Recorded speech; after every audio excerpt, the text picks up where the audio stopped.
And this one is 78% corn.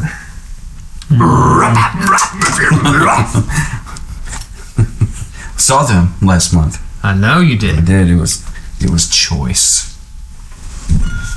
Another offering from Filmland Spirits. This time it's a Kentucky straight bourbon, right? Yeah, Kentucky straight bourbon. 9 years, 94 proof. It combines a little bit of the Old West and some futuristic themes. What does that mean? Hell, I don't know. But we're going to find out on this episode of Savor the Burn.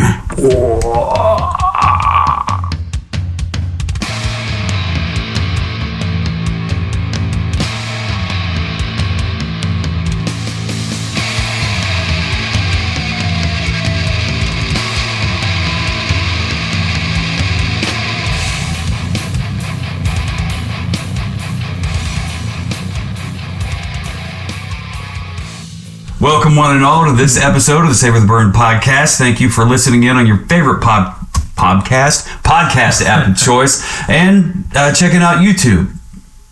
Make sure you subscribe and like and hit that bell notification. Dong. Stay up to date on all things savortheburn.com. My name is Jonathan. Are you sure? Yeah, across the barrels from me. Sorry, I'm having a little bit of trouble here today. What a week it has been. Whiskey. Across the barrels from me is a lot more whiskey than I have. And my fellow cohort and co-host and bass player extraordinaire, Mr. W2. How do you do? Doing pretty fantastic. How about you? I'm doing all right. And who do we have here with us tonight? My son Ethan's back with us. Woo! A round of applause. Thank you. Thank you, Ethan, for joining us on this episode. It was great to have you before, and we're looking forward to having you again here. And for someone who really doesn't have a whole lot of opinions on whiskey, or knows much about whiskey, it used to be Fireball, but now it's not so much Fireball. He gave us some pretty stellar scores. Yeah, it was delicious. He was right on point with what we do, so it just makes me think that you, Ethan, are a fellow whiskey enthusiast, like us. I gotta say, I hesitated a little bit. If it would have been just you or I, it would have been no question about it. I would have started us with the Rise of the Robots. But I hesitated. Do we start our evening part one off with a rye, which typically is a little spicier, a little higher proof? Myself, I didn't like ryes all that much to begin with. I had to work my way into them. But ultimately I decided, let's start there, because this one's a little bit more special. But Ethan liked the rye. Yes, I did. Enjoyed it. So, and just to recap from the intro, this is a Kentucky straight bourbon from Filmland Spirits, and we talked about this in the last episode. When it comes to Filmland Spirits, it is MGP, stands for Midwest Grain Products, and they're a great company that will take whatever it is that you want to put in your whiskey, distill it.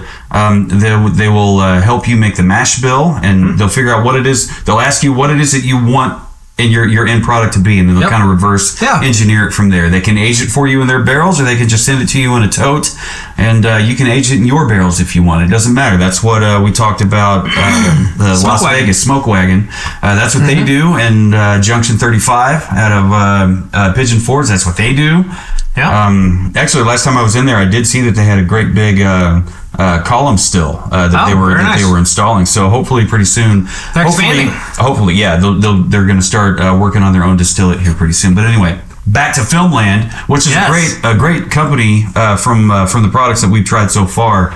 And this one, I just love the approach. This one also has a signature on it, so I want to hear all about this. I was out and about. Kate and I actually were out and about. We had the day off a little while back, and we were out and we stopped in at Ryman's. And I wasn't looking for anything special, but I was looking to see, hey, what do they have? Yeah, what's and right across from the register, they've got a barrel there that they actually put some of their special or allocated bottles on. And I had seen this one sitting there, and I knew it was kind of on my list, but I was also just kind of looking at some other stuff, and I think I picked up a couple other things while I was there as well. But Katie's the one who actually noticed this one's got a signature on there, and I wasn't able to find out what the signature was. I don't know if that's maybe master distiller, or was it the distribution rep. or what, but It's like Thai burnt. I don't know. But it was definitely one I wanted to get because it is, even though it's a lower proof than some of the other ones, it's got an age statement on it. Yeah, plus, I mean, you say that it even though it's a lower proof, it's still clocking in at 94 proof. You know, it's not like Jim Beam White Label coming in at 80 proof. You get it. You might not, but I do not know. Anyway, so You will. Do you want to? I'll talk. You pour, and we'll kind of go from there. This is Filmland Spirits, Town at the End of Tomorrow. And looking at the label, it has a old Western slash futuristic sci-fi kind of a feel to it. Once again, they have the cast of stars on the side of it, and just like everything else, they wrote a script, they plotted out an entire movie, and built everything around this. So this is a Kentucky straight bourbon whiskey, aged 9 years. No robots in this one. Oh, pause for bottle pop. Very nice. 94 proof, 9 years age, and the mash bill on this is 78% corn, 13% rye, and 9% malted barley.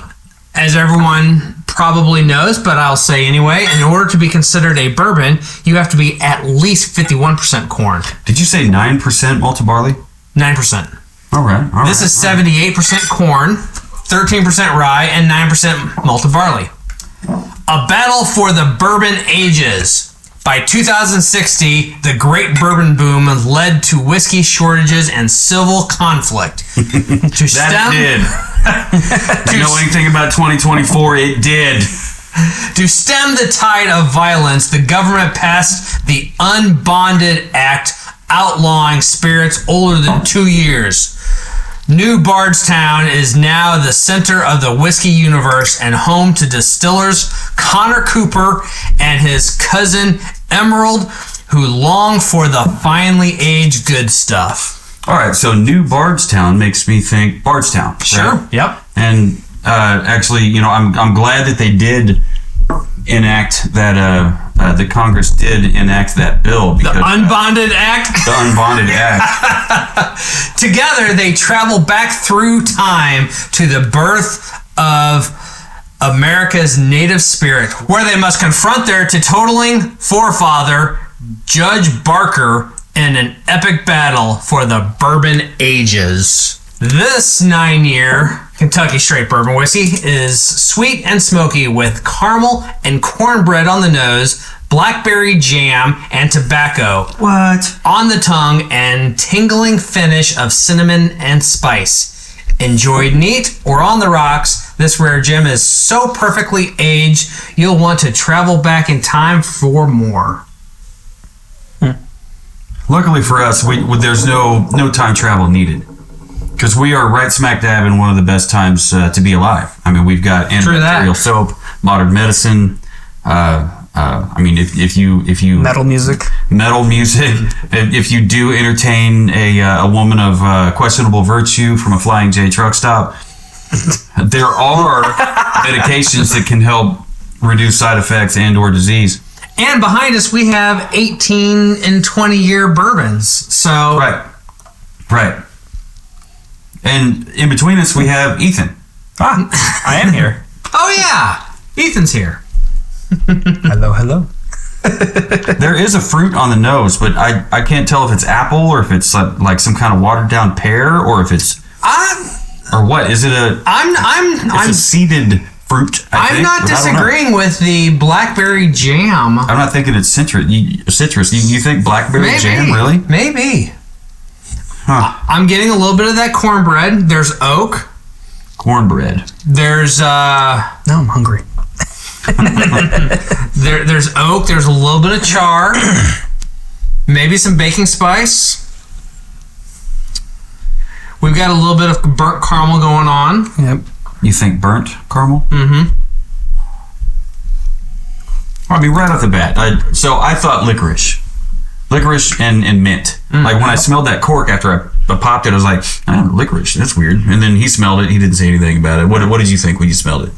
First impressions. Inquiring minds want to know. Yes. Definitely the corn. You picked up a corn. Okay. Like not just like typical cornbread, like Sweet corn.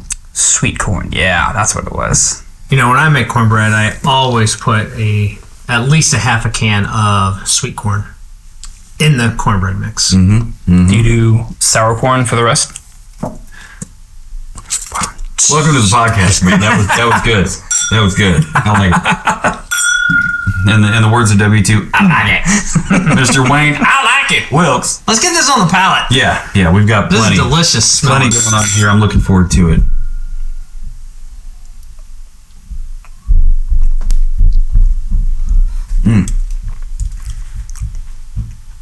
Okay. Caramel definitely carries through. I mean, that it tastes like your Caramel bomb. Yeah, caramel bomb is a great way to put it. I mean, it's everything you love about a bourbon. I'm not picking up on any citrus notes. Well, there it is on the finish. Yeah. The orange. Kind of an orange peel.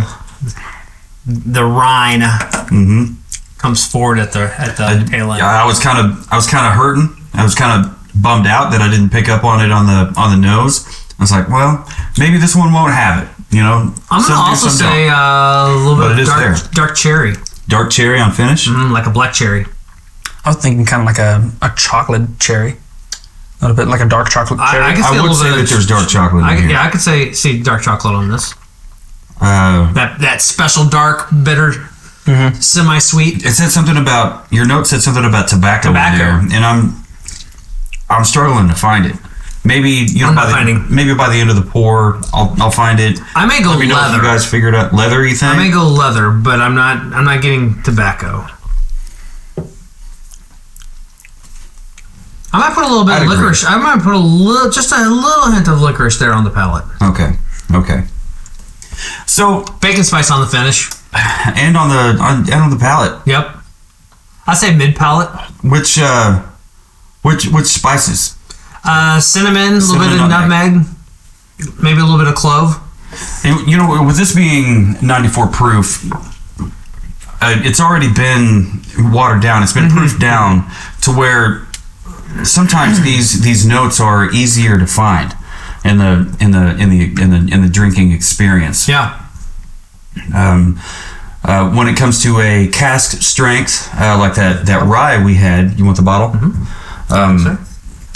Sometimes the proof is so high, it distracts you from being able to pick up on some of those other things. But what we have found, not Ethan, but W2 and I have found the higher proof, the more concentrated proof in these bottles is you get more of a variety of flavors that you can find. I'm picking up char on the late palate, or on the late finish here. Peanut on the nose. How about I was gonna say peanut brittle. Peanut brittle? Yeah. I wanted to point out too, the label says very small batch and white American oak, which, I mean, it's bourbon, so it's going to be American oak, but very small batch. But it says very small. That's an interesting thing to say, especially if it's MGP. Yeah. I mean, it could be as big as, you know, anything that Jim Beam comes out with. You know, you never know. And they do have it labeled as limited release. I'm really happy with that nose. The future wants its limited? bourbon. You said limited release? It does. It says limited release. Man. So, and it's signed. And it's signed. I have no idea whose signature is, but hey. Yeah. If you know who signed this bottle. Who were we talking? Was that Phil that we had over? That he's like, and I don't remember how we got on the subject, but we were talking about just going into a liquor store with a silver Sharpie marker and just. I don't remember that, but I that is something Phil would say. That's really funny. I kind of want to do. Oh, he's like W2, and then you find me fucking squirreled away over there on all the Jim Beam bottles. And like I'm over there, JH, STB. All right, so when it comes to palate, peanut brittle. Are you finding anything? Are you finding that on the palate or the finish? Because I certainly am. Definitely peanut. I don't know about peanut brittle. It's like, you know, the combination of toffee and fresh roasted peanuts. Yeah. I think. Then I'm definitely thinking like a I want a PB&J now because of peanut. Oh man, I love good PB&J. What jelly? I do like a classic Smucker's. But then what's the other one? Well, I mean, you say Smucker's. That's the brand. What flavor? What fruit? Oh, jelly. Oh. Grape jelly. Grape jelly. Wow. Okay, great. That's where I'm at too. Yeah. And do you do just like, have you ever had like peanut butter and sugar, peanut butter and maple syrup, peanut butter and anything other, peanut butter and honey, anything other than peanut butter and jelly? I've had peanut butter and syrup. That is really good. Specifically on my waffles. I always put my waffles in peanut butter and then douse them. Oh, yeah. Yeah? Douse them. Yeah. Yeah? Creamy or on the waffles? Creamy or chunky? Creamy. All the way. Always creamy. Yeah. I love creamy. Like the only time I like chunky peanut butter is in my peanut butter cookies. I've also Not my peanut butter cookies, but the peanut butter cookies I eat. I've also had peanut butter and Nutella. That is a great and super unhealthy combination. Well, but who's counting, right? So before we get into our scores on this, sorry, I was stuck on peanut butter sandwich land. One more addition to peanut butter sandwiches, and like, all right. So, do you like apple butter? Not really, no. Okay, I love apple butter. Right. So, like, I'll take on one slice, I'll have peanut butter. On the other slice, I'll put a thin layer of butter, and then put apple butter on there, and then I'll put sliced bananas over here on the peanut butter. Yeah. Put that in there, and when I eat it, I swear it's my birthday. Every time. It's like, this is amazing, it's my birthday. Anyway, so as you were saying. No, I was just saying, before we I got to get back into my scoring. Before we get into scores, I wanted to put Ethan on the spot. Oh, snap. Because it's been a minute since we've done a rock tale. Let's have Ethan talk about his favorite concert he's gone to. Okay. What music do you like? What's your favorite concert? Yeah, that's a good question. Give us a story. Yeah, because this is you guys have yet to meet Ethan. I've met him a handful of times. Mm-hmm. He's run merch for Burn the Gates. Yep. If you like metal, check out Burn the Gates. You go to burnthegates.com and check that out. I am the recent vocalist. I don't know if I can call it singer, but vocalist. W2 has always been the wonderful bass player. So the handful of times I've met Ethan, he's been a stand-up kind of guy. Sometimes a little bit reserved. You never know what he's thinking. He might have a samurai behind his back, a samurai sword. Not a whole ass samurai, but you know. I mean, he also is swords, a recommended. Yes. he also is a recommended third-degree black belt. I am recommended.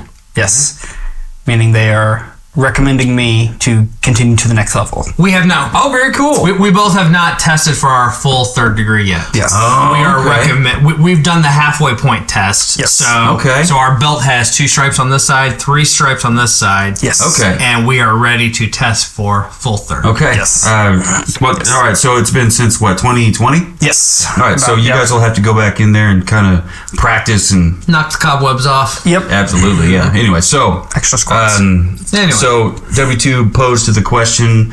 Give us a rock tale. Like, what's your favorite band? Yeah. Maybe why? Anything. But Yeah. What do you got? What kind of music you listen to? So I like myself some hard rock and metal. But I do have songs every now and then in different genres. But metal is still One would hope. One is still my home. Yeah. As I believe Dave every once in a while likes to bring up that, first time I met you, we were doing band practice and you were in the corner in a little baby gate playpen. So metal has literally been my entire life growing up. Always being at band practice, being at shows for my dad, supporting him. I would say probably my favorite band for the hard rock, maybe not their current album, but Avenged Sevenfold. The newest album is but I will always default back to a good old Lamb of God. They are still one of my favorite ones. And then I can always throw down with some Dropkick Murphys. That was one of my first real concert my dad took me to. Okay, I think I heard a bit of a story about that one time. I was like 5 feet from 5 feet from the pit, and a dude just got rocked. And I go, Dad, that dude got punched in the face! Great show. I'll probably have to say Lamb of God, the first time we saw, was probably my favorite concert. Was that the Midland? That the big theater hall place? Yes, yeah. That's when Mitch decided to Mitch. What's the name that we love to hear on this podcast? Redneck decided to that's the invitation song, and grabbed me by the arm and took me to the mosh pit. Lamb of God? Or? Yes. I mean, Mitch went, you're coming with me. Tell me you're not a mosh boy. So goddamn easy to write this. If you're not a fan of Lamb of God, just at least check out the Redneck or what was that? Was that Laid to Rest or Ruin? Was that the Sacrament albums? Yes. Okay. Yeah, check out the Sacrament album. Or Sacrament was that one you got. Laid to Walk Rest. with Me in Hell. oh, I love that one. Laid to Rest, I think, is the one before that. Help us out here. Let us know the name of the album. Lamb of God's second album. First one was As the Palaces Burn. Second one. Oh God! What is it? I can see the cover. I can see the cover. Screen, there's a bird. Got a skeletal thing. Ashes from the Wake. Ashes from the Wake. Does that sound right? I think that's it. But which was a great song. I mean, there was not a bad song on that album, and I love albums like that, CDs, whatever you want to call them. Dude, when I was growing up, we had cassette tapes, and then we had CDs, and let me tell you, CDs was the way to go. Dude, I know a lot of people that bag on their last couple albums. I love their last couple albums. I think they're a departure from the Lamb of God norm. You know, and there's Randy Bly is doing some singing parts, like actual singing. You know? There's an evolution. They're trying different things. I want bands to do that. I want bands to evolve and try things, try new things. I want bands to be themselves. You know, like the old the Shakespearean quote: "This above all to thine own self be true." Like you have to be who you are, no matter what. You know, don't the second you start taking into consideration, taking into account other people's opinions outside of that band room, that's when your art becomes diluted, and I don't want that. Yeah. So like when Korn, I mean, you've got the first album, you got Blind, everybody knows that one. Shoots and Ladders, Clown. I mean, you got all kinds of stuff. And then second album, Life is Peachy, starting off with Twist, Chi, Lost, Swallow, Mr. What's his name? It's a Beautiful Day in the Neighborhood. Mr. Rogers. Mr. Rogers, Porno Creep, Kill You. Like all these songs are great. And then it was a major departure from the regular sound that you would expect from Korn when they went from when they went to the Follow the Leader album. And I was listening to it and I loved it, and the hardcore early Korn fans were like, what is this? This doesn't make any sense. And about that same time, Marilyn Manson completely switched his sound because he got John 5 in the band. And you had like Portrait of an American Family, what's the Lunchbox album? I forgot what it was. Anyway, so you got that era, and then from there you got Mechanical Animals. Jesus Christ, Superstar, not Superstar. The Antichrist Superstar. Antichrist. I love that album. Yeah. You got Antichrist Superstar, and then after that you've got Beautiful Mechanical People. Animals. Oh yeah. And I mean it's a complete departure from sound and musicianship, composition. Second nose. Whatever. It's great. If you have a band that you have followed since the beginning, please let us know. Yeah. Avenged Sevenfold, that's fine. You know what? Dig what you dig. Totally, absolutely. Nightmare album. Nightmare album. And then, corn Limp Biscuit. Yeah! Got chainsaws for hands. What? I don't get it. Chocolate starfish, hot dog flavored water. I did not like that. I did not like it. Anyway, we haven't talked about the whole Jim Beam thing on this episode, but early on in the life of this podcast, I used to say "dear listener" a whole lot, and our good friend and guitar player Carlo Overturf in Burn the Gates, he said he and his girlfriend Alyssa used to have a little drinking game. And anytime I would say "dear listener," they would take a drink of whatever it was that they were listening to. And one time I remember I went overboard on the whole "dear listener" because I was trying to get Mitch. We talked about Mitch. I was trying to get him refocused back to the point at hand. And I don't know if we were talking about the Slipknot whiskey or maybe one of the Metallica whiskeys or what. But I mean, he was way off the deep end. And I was like, this is almost hopeless, but we're going to try to get this figured out. Dear listener, if you like this, if you like that, and they go, I'm like, okay, start over. Dear listener. And then, so it became a whole thing. And so I don't really say "dear listener" a whole lot anymore, especially now that we've gone to video as well. So now I'm just like, hello, everybody. We do make a reference to Jim Beam just about every episode. So it's gone from "dear listener" to a mention of Jim Beam and any one of their wonderful products. Sausages. What? We're going to talk about buttered sausage. Not for very long, because one of us here is a vegetarian. My. Have you tried any vegetarian sausage? Is there any out there that's any good? There is. No. No. It's not The bad. Morningstar Farms has a They're maple. not bad. I mean, they're not bad. They have a maple. I've had those. Maple They're sausage. Jennifer likes them. I do like the Morningstar patties, sausage patties. Sausage patties. Yeah, that's what she uses. The links. You can't eat the links. The patties. They're great. I've tried them. They're not bad. They're not bad. No, they're not bad. Great. They're not bad. They're not bad. Yeah. I mean, if you're there's a texture thing with them that just no. It's hard to get the texture right. I mean, when you're just working with plant-based stuff. And Jennifer, she can't eat mammal products. Have you ever seen their bacon? Their bacon strips? Yeah. Their bacon strips? Yeah. You They're pull so brittle. you pull it's like a pastry that is like glow in the dark maroon red and off-white swirl.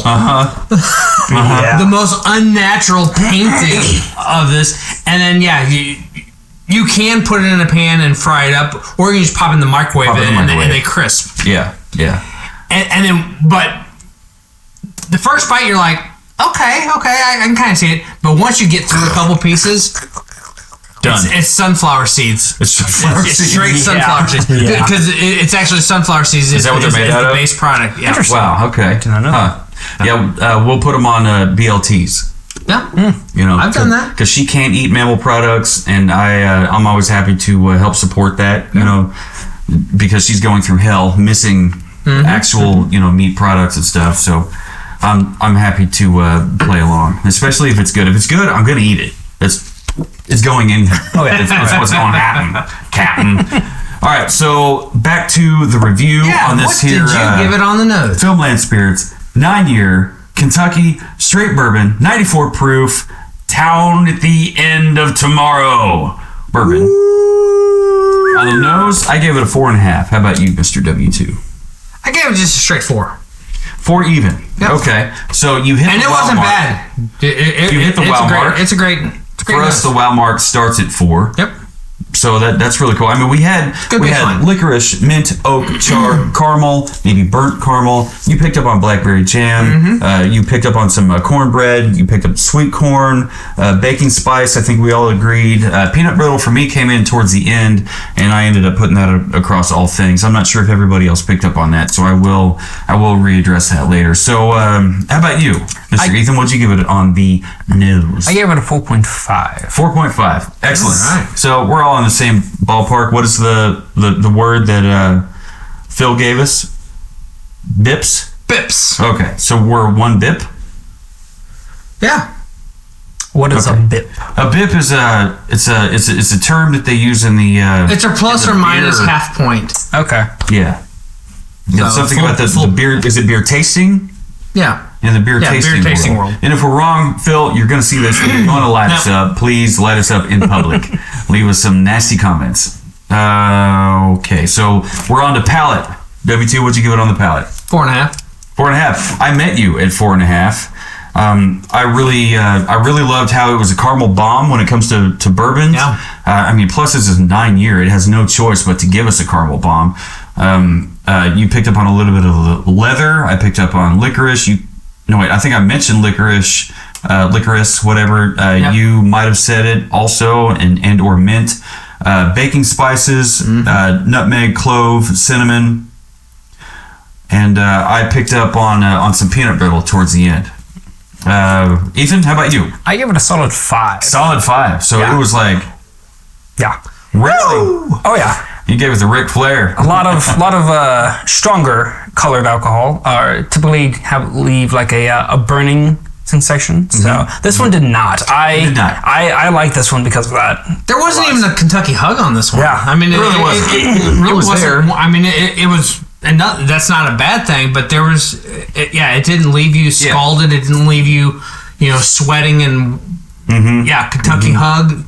Yeah, I didn't get any of that. And there's something to be said about 94 proof with 9-year. This one here with a 9-year. It's going to be a lot more mellow. It's not going to drink like a 94 proof, and something younger like a 3-year or a 2-year or whatever, like from Makers or something. Makers Mark. Yep. Nothing against Makers Mark.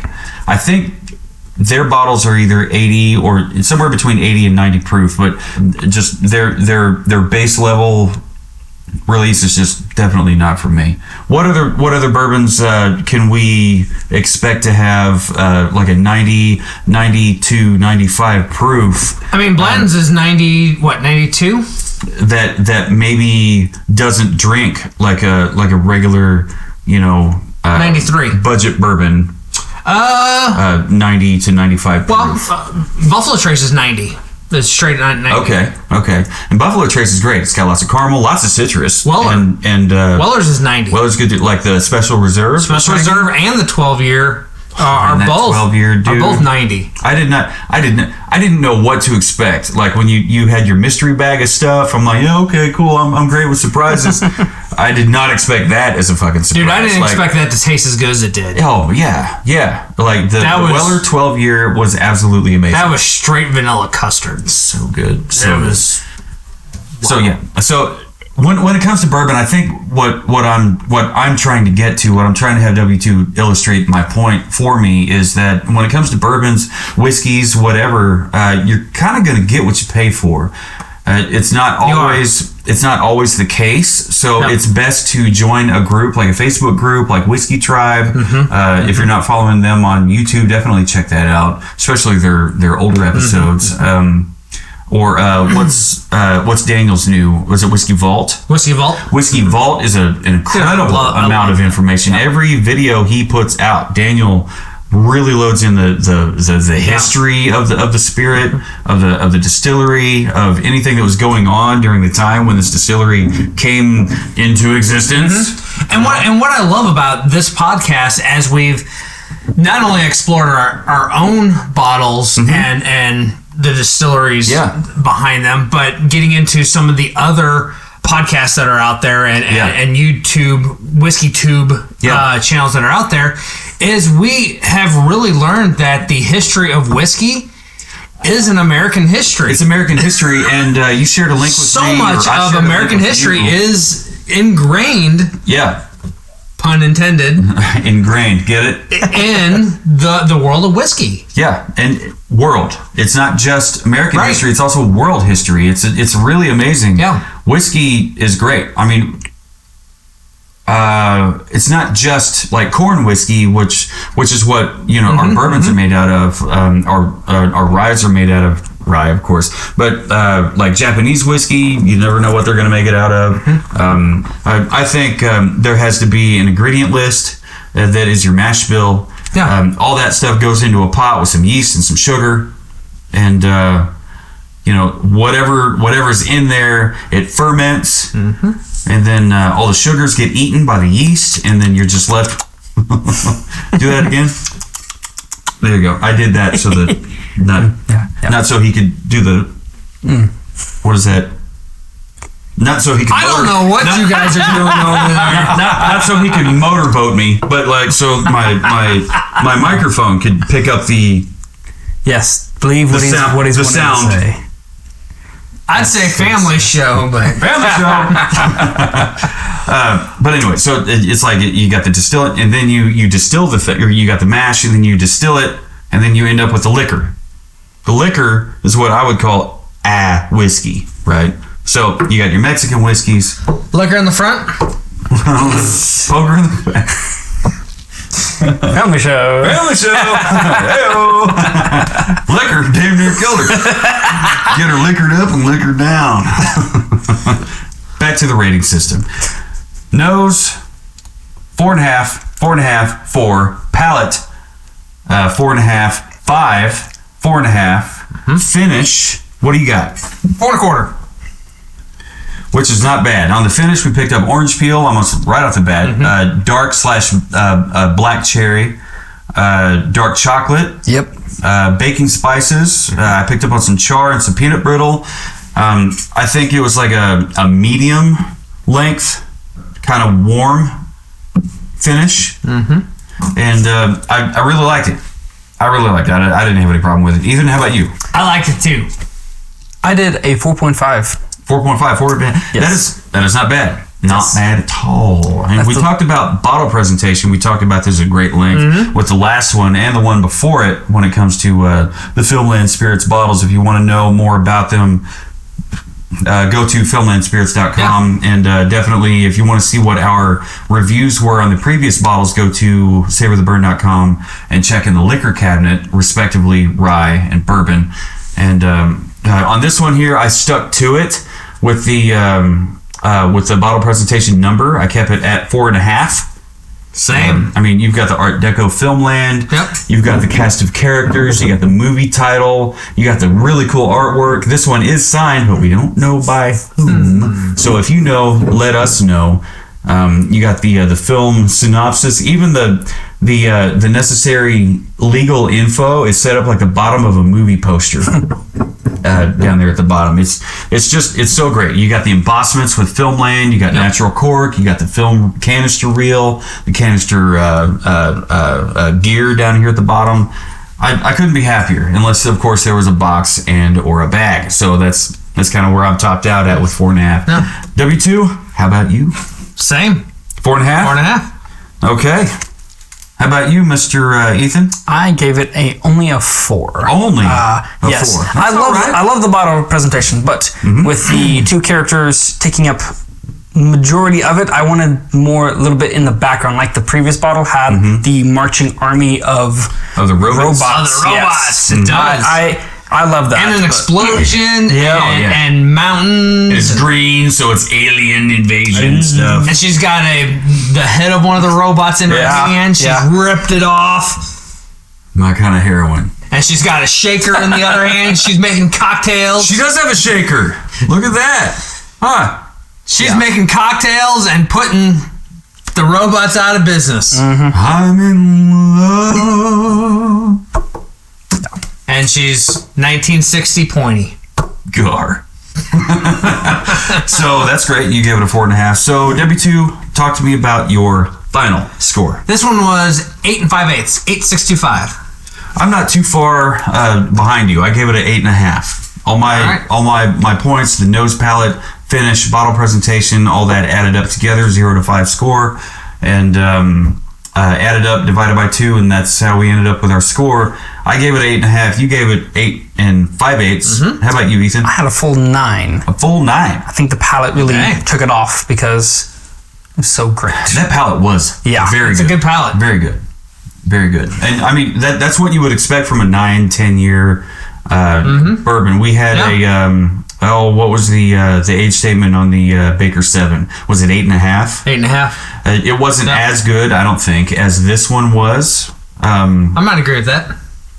Because this one here had such rich, sweet flavors to it, and rounded edges on the flavor profiles. It was really, really good. And it definitely was no Weller 12. It was definitely no Weller 12. So when it comes to age statements on your whiskeys, if you're a newbie or an enthusiast like us, if you're an enthusiast, you probably already know anything above 4 years is going to be good. Anything above 8 years or more is going to be on the low side of great. And we've found that to be our experience with this. I saw you give your glass a sniff. So second nose, what are we picking up on second nose? It's maple syrup and cereal grains all day long. Yeah, like oatmeal, maple. Yeah, that's cinnamon maple syrup. Almost like grits. Maybe not oatmeal, but like grits with maple syrup in there. I think steel cut oatmeal. You think steel cut oats and oatmeal? Yep.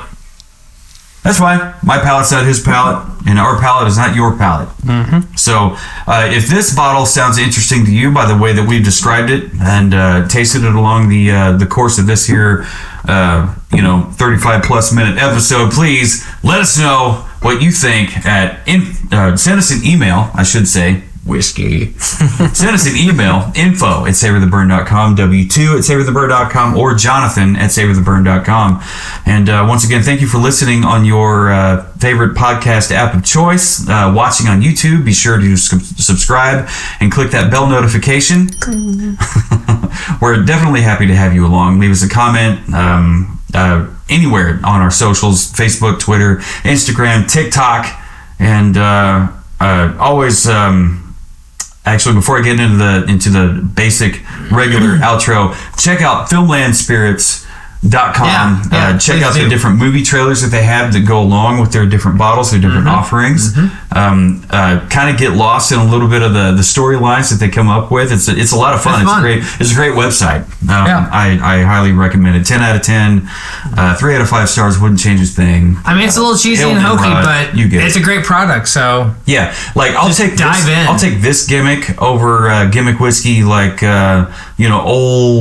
Old Shine Company or whatever it was, or Tennessee Shine Company, down in any one of the moonshines, any one of the whiskey gimmicks. It's like it's watermelon flavored or cinnamon or just fucking peach, whatever it is. I'll take this gimmick over the flavor gimmick. Real quick before we wrap, thank you, Ethan, one more again for joining us on this here episode.